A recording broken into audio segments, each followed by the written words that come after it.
நெடுந்தீவு அருகே மீன்பிடித்துக் கொண்டிருந்த தமிழ்நாடு மீனவர்கள் 4 பேரை இலங்கை கடற்படையினர் சிறைப்பிடித்திருக்கின்றனர். அண்மைச் செய்தியாக நாம் பார்த்துக் கொண்டிருக்கிறோம். எல்லை தாண்டி மீன்பிடித்ததாக குற்றச்சாட்டை முன்வைத்து ஒரு படகையும் அதிலிருந்த 4 பேரையும் இலங்கை கடற்படையினர் கைது செய்திருக்கின்றனர்.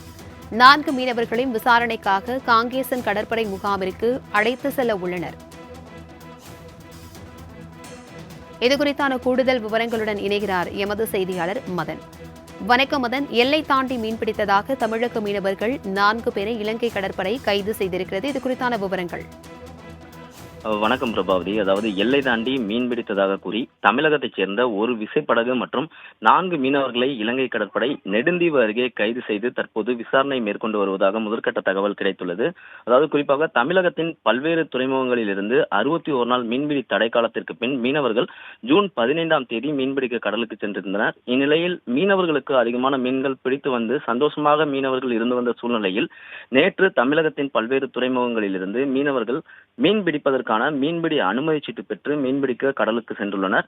இந்நிலையில் எல்லை தாண்டி நெடுந்தீவு அருகே மீன்பிடித்ததாக ஒரு குற்றச்சாட்டு எழுகிறது.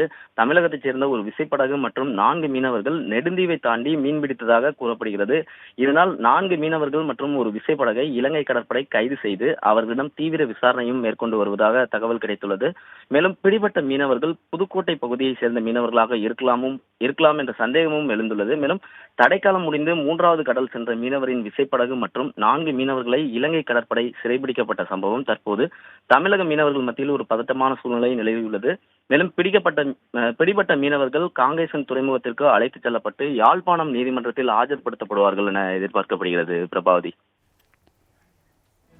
தகவல்களுக்கு நன்றி மதன்.